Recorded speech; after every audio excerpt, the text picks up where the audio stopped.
तो मैं वंशिका और आज हम पढ़ेंगे कबीरदास की साखियाँ। तो पहले हम कबीरदास जी के बारे में कुछ जान लें, उनके बारे में कुछ लिखा हुआ है यहाँ पे, उसको पहले पढ़ते हैं। तो कबीरदास जी का जन्म 1398 में काशी में हुआ ऐसा माना जाता है और गुरु नामानंद के शिष्य थे कबीरदास जी। उन्होंने 120 वर्ष की आयु प्राप्त की थी, मतलब वो 120 वर्ष तक जिंदा रहे थे और जीवन के जो अंतिम कुछ वर्ष थे उन्होंने वो मगर में बिताए थे और फिर वहीं मगर में ही वो चिर निद्रा मतलब मृत्यु वहीं पे उनकी मृत्यु हो गई। कबीरदास जी का आविर्भाव ऐसे समय में हुआ था जब राजनीतिक, धार्मिक और सामाजिक क्रांतियां अपने चरम पे थी मतलब सबसे ऊपर थी। कबीरदास जी क्रांतदर्शी कवि थे, मतलब क्रांतदर्शी मतलब जो समय के पार देख सकता हो, वो समय के पार देखने वाले कवि थे।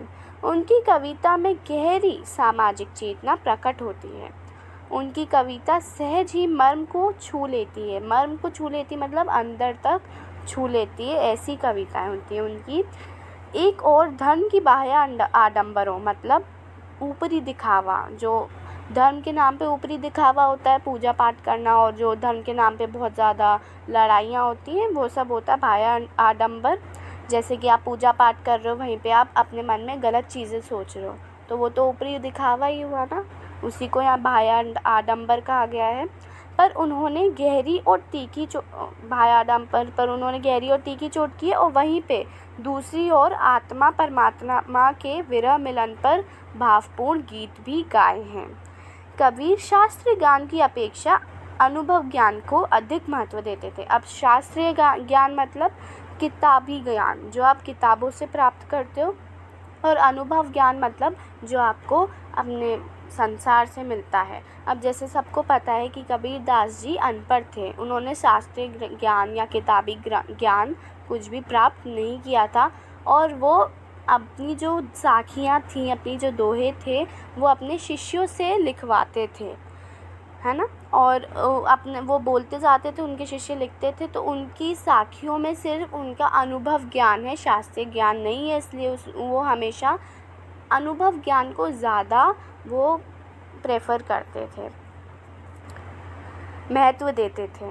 उनका विश्वास सत्संग मतलब अच्छी संगत में था और वे मानते थे कि ईश्वर एक है, वह निर्विकार है। निर्विकार मतलब वह जिसमें कोई विकार ना हो, जो अविकारी में हो, जिसमें कोई बुराइयां ना हो, वह अरूप है। अरूप मतलब जिसका कोई रूप ढंग ना हो। जैसे बहुत से लोग मूर्तियों को पूजते हैं, तो उनको ऐसा नहीं था कि मूर्तियों में भगवान है, उनको लगता था कि भगवान का कोई रूप है ही नहीं, वह अरूप है।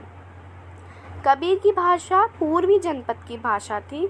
उन्होंने जन चेतना और जन भावनाओं को अपने शब्द मतलब दोहे, बाणी या भजन, ठीक है, जो दोहे वो लिखते थे उनको शब्द कह सकते हैं यार, और साखियों में जो अभी हम पढ़ेंगे साखियाँ, उसके माध्यम तक जन तक पहुँचाने की कोशिश की है।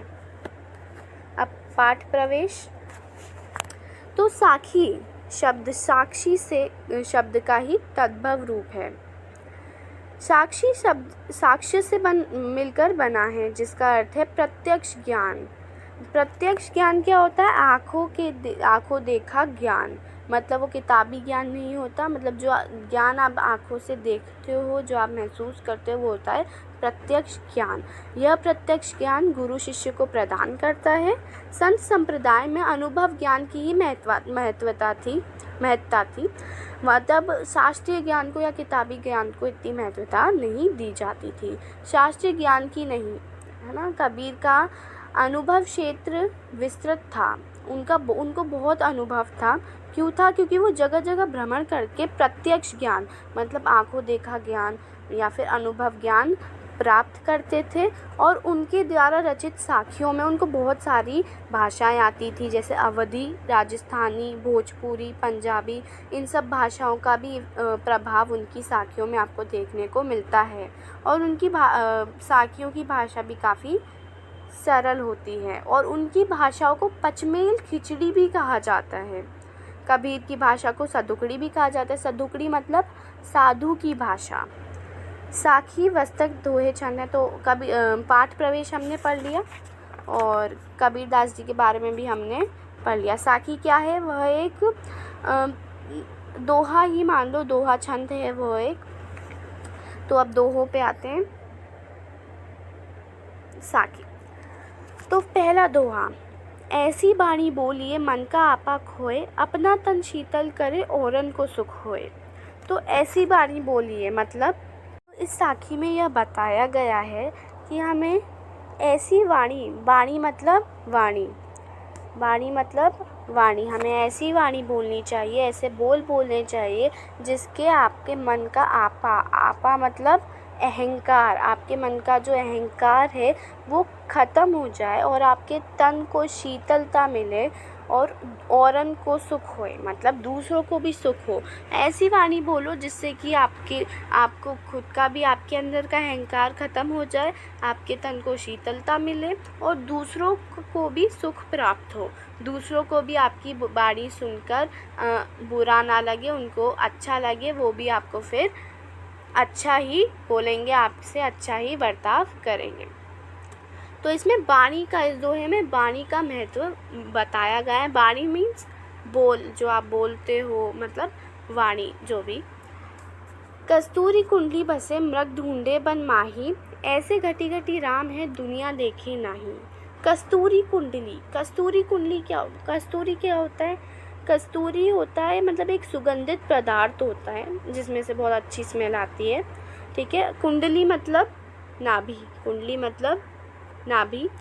मृग मतलब हिरण, बसे मतलब रहता है या बसता है। तो कस्तूरी कुंडली मतलब कस्तूरी जो होता है, वो जो सुगंधित पदार्थ होता है, वो तो मृग मतलब हिरण की नाभि में ही बसता है, वो तो हिरण की नाभि में ही होता है। लेकिन हिरण इस बात से अज्ञान है।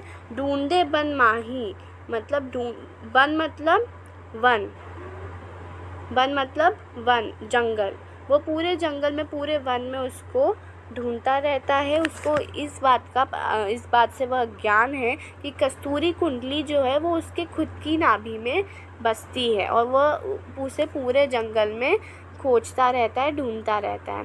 उसी प्रकार ऐसे घटी घटी राम है दुनिया देखे नहीं। उसी प्रकार जो लोग होते हैं वो इस बात से अज्ञान है कि जो ईश्वर हैं वो तो घटी घटी मतलब कण कण, घटी घटी मतलब कण कण, ईश्वर तो उनके कण कण में ही बसते हैं और वो उन्हें पूरी दुनिया में ढूंढते रहते हैं, मंदिरों में ढूंढते रहते हैं, मस्जिदों में ढूंढते रहते हैं, पर उनको यह नहीं पता कि ईश्वर तो उनके अंदर ही निवास करते हैं।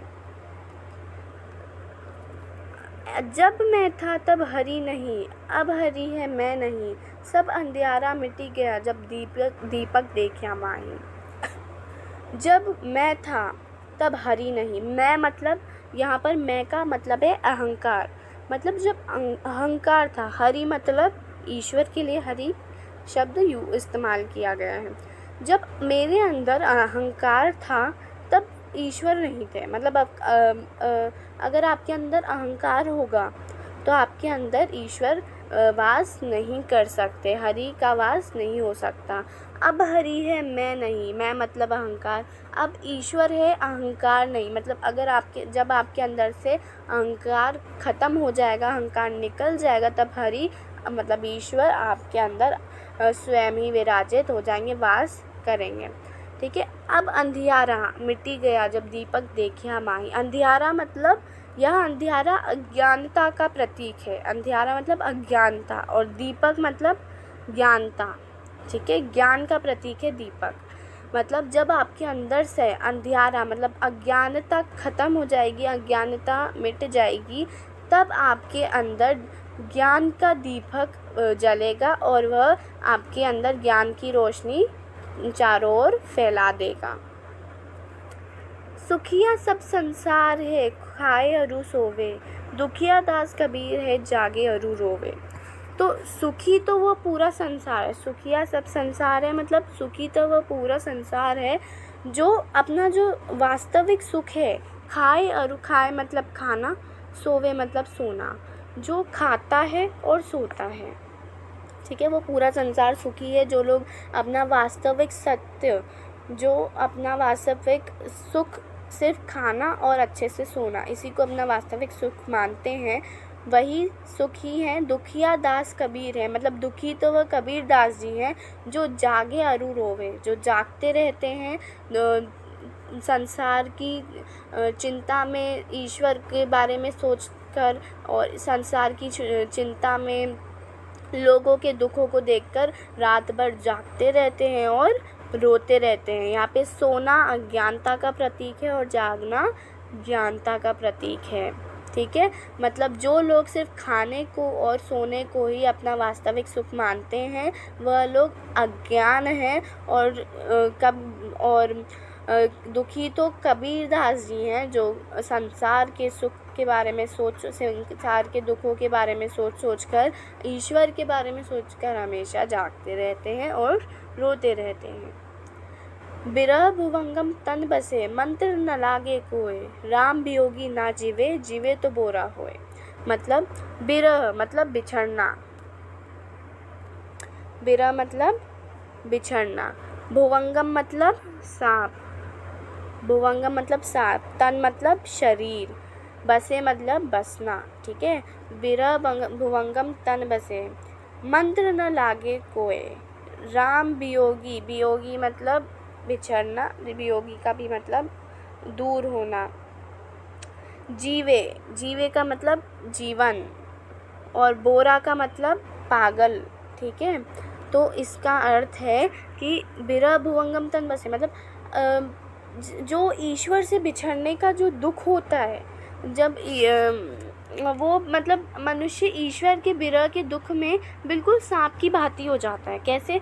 जैसे सांप रेंगता रहता है उधर उधर उधर उधर, उसी तरह मनुष्य जो है वो ईश्वर के विरह के दुख में हमेशा तड़पता रहता है, परेशान होता रहता है, और कोई भी मंत्र उसको ठीक नहीं कर सकता, कोई भी उपाय उसको ठीक नहीं कर सकता। जो ईश्वर से बिछड़ने का जो दुख होता है वो इतना ज़्यादा होता है कि वो मनुष्य या तो जीवित ही नहीं रहता, और अगर जीवित रहता भी है तो उसकी स्थिति पागलों की भांति हो जाती है। मतलब ईश्वर से बिछड़ने का वियोग एकदम सांप की भांति होता है और उसको दुनिया का कोई मंत्र ठीक नहीं कर सकता। अगर वो मनुष्य जीवित रहता भी है तो पागलों की भांति हो जाता, या फिर वो जीवित ही नहीं रहता। निंदक नेड़ा राखिए, आंगड़ी कुटी बधाई, बिन साबण पानी बिना, निर्मल करे सुभाई। मतलब निंदक नेड़ा राखिए, निंदक मतलब बुराई करना, नेड़ा मतलब निकट, राखिए मतलब रखना, आंगड़ी मतलब आंगन, जो आपके घर का जो आंगन होता है, कुटी मतलब कुटिया, जो छोटी सी घर होता है ना, कुटिया, बधाई, बिन मतलब बिना, साबण पानी मतलब साबुन पानी, साबुन और पानी, निर्मल मतलब स्वच्छ, और सुभाई मतलब स्वभाव। तो निंदक नेड़ा राखिए मतलब उन लोगों को, हमेशा हम लोगों को वही लोग पसंद आते हैं जो हमारी अच्छाई करें, पर वो असली लोग नहीं है, वो वह लोग नहीं है जो हमारे लिए सच में अच्छा चाहते हैं। हमारे लिए जो अच्छे लोग हैं, जो सच में हमारा अच्छा चाहते हैं, वो वही होते हैं जो आपकी बुराई करें। तो जो लोग आप निंदक नेड़ा राखिए मतलब आपको अपनी बुराई करने वाले लोगों को अपने निकट रखना चाहिए, और उनको अपने आंगन में अपनी कुटिया बनाकर उनको अपने पास ही उनको अपने साथ रख लेना चाहिए, क्योंकि वो लोग बिना साबुन पानी के आपकी बुराइयां बताकर आपको स्वच्छ कर देते हैं और आपके स्वभाव को अच्छा कर देते हैं, है ना। मतलब हमें हमेशा उन लोगों को जो हमारी बुराई करें, जो हमें बुराई बताएं और हमें अच्छा बनने में हमारी मदद करें, उनको हमेशा हमें अपने पास रखना चाहिए, अपने आंगन में कुटिया बना के अपने साथ रख लेना चाहिए, क्योंकि वो लोग बिना साबुन पानी के हमारा जो स्वभाव है उसको अच्छा कर देते, स्वच्छ कर देते हैं। पोथी पढ़ी पढ़ी जग मुआ, पंडित भया न कोय, एक ही अशीर पीव का, पढ़े सुपंडित होए। मतलब पोथी पढ़ी पढ़ी, पोथी मतलब धार्मिक पुस्तकें, पोथी मतलब धार्मिक पुस्तकें, पढ़ी पढ़ी मतलब पढ़ना, जग मतलब संसार, मुआ मतलब मर गए, ठीक है, मुआ मतलब मर गए, पंडित भया न कोय, एके मतलब एक, अशीर मतलब अक्षर, पीव मतलब प्रेम, प्रिय, ठीक है, पढ़े सो पंडित होए। तो पोथी पढ़ी पढ़ी दुख मुआ मतलब बहुत सारे ग्रंथ पढ़ पढ़ के, बहुत सारी शास्त्रीय किताबें पढ़ पढ़ के